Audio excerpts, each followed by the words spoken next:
नमस्कार, हिमाचल समाचार में आपका स्वागत है। आज के मुख्य समाचार। प्रदेश में धार्मिक पर्यटन को मिल रहे नए आयाम। मुख्यमंत्री ठाकुर सुखविंदर सिंह सुक्खू के नेतृत्व में पर्यटन विकास को दी जा रही प्राथमिकता। सरकार के दृढ़ प्रयासों से फल उत्पादन में हिमाचल कायम कर रहा विशेष पहचान। और अब समाचार विस्तार से। हिमाचल की संस्कृति, विरासत और आस्था अतुलनीय और अनूठी है। हिमाचल आस्था और धरोहरों की धरती है।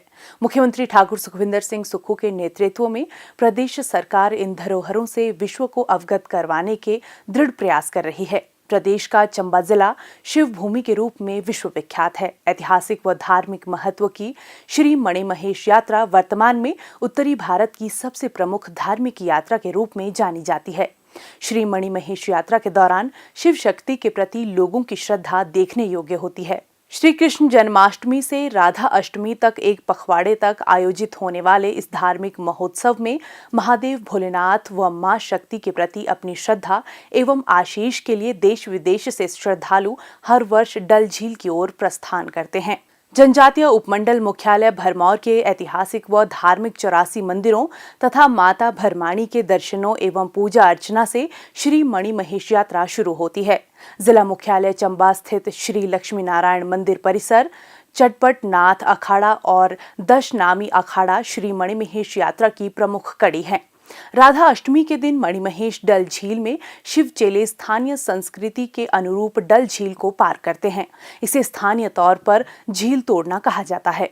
इस दौरान पूरा वातावरण शिवमय हो जाता है। दशनामी अखाड़ा तथा चटपट नाथ की छड़ी भी श्री मणिमहेश यात्रा की महत्वपूर्ण कड़ी है। जिला प्रशासन द्वारा यात्रा के लिए विभिन्न व्यवस्थाओं का प्रबंध सुनिश्चित किया जाता है। स्थानीय लोक मान्यताओं के अनुरूप श्री मणिमहेश यात्रा के दौरान डल झील में स्नान करने के लिए श्री कृष्ण जन्माष्टमी और राधा अष्टमी की तिथि विशेष मानी जाती है। छोटा नौहण और बड़ा नौहण के नाम से इन तिथियों के दौरान गद्दी जनजातीय के लोग डल झील मणिमहेश जाकर अपने इष्ट देव आदिदेव महादेव से आशीष प्राप्त करते हैं।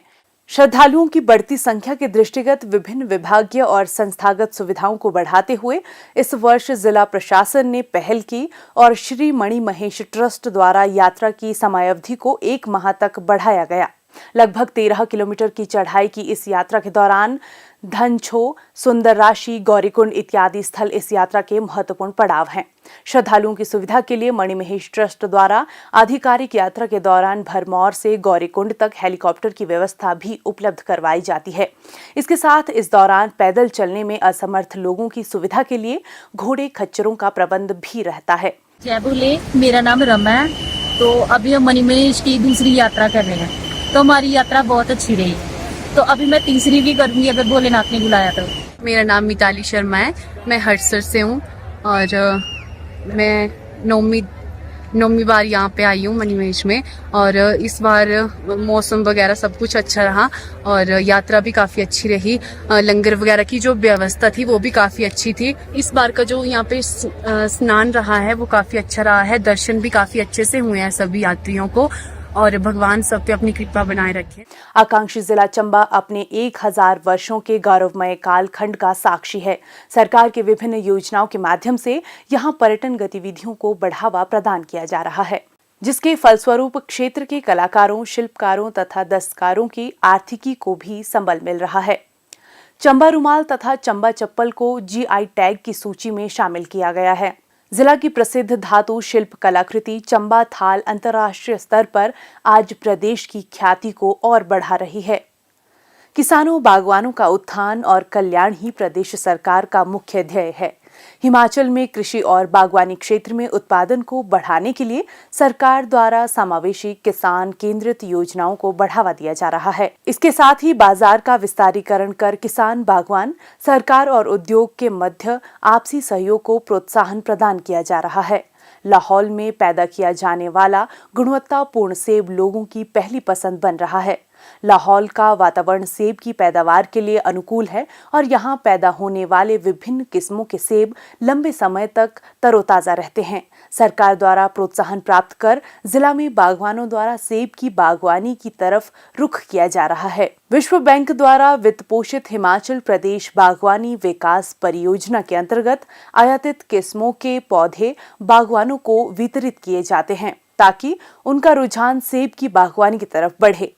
सूबे के किसान अब गोभी व मटर के साथ साथ सेब की बागवानी कर अपनी आमदनी में वृद्धि सुनिश्चित कर रहे हैं। लाहौल के सेब की जो खासियत है वो है यहाँ की सेबों की शेल्फ लाइफ।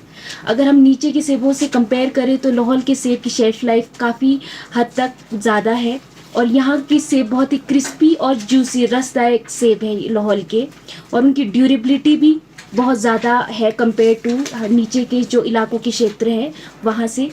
और जैसे कि लाहौल हम जानते हैं कि बिल्कुल टेम्परेट जोन में आता है, तो यहाँ पे वेराइटीज़ जो हैं जो हम आम तौर पर लगा सकते हैं लाहौल के इन्वायरमेंट को, क्लाइमेट को और टोपोग्राफी को देखते हुए, तो वो है हमारे जैसे किंग रॉट हो गया, Red Velox, Gala series, Oregon Spur, Scarlet Spur. ये कुछ ऐसी वेराइटीज़ हैं जो कि हमारी स्पर वेराइटीज़ हैं जो कि आपको आमतौर पर 2 से 3 साल के अंतर्गत फल दे देती है।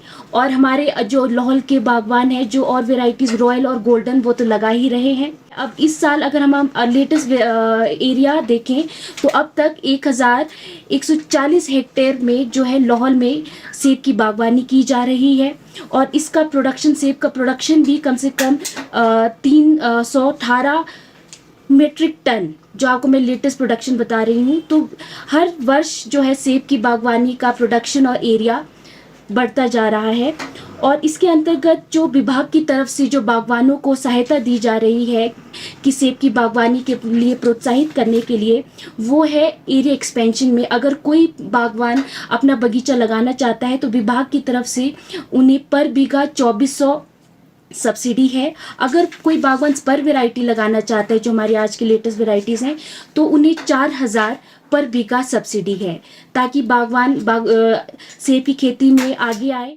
हिमाचल समाचार देखने के लिए सब्सक्राइब करें यूट्यूब चैनल हिमाचल समाचार, फॉलो करें x@dprhp, लाइक करें Facebook page information and public relations department Himachal Pradesh, follow करें इंस्टाग्राम @DIPR हिमाचल, विजिट करें वेबसाइट www.himachalpr.gov.in। इस अंक में इतना ही, कल फिर होगी मुलाकात। दीजिए इजाजत, नमस्कार।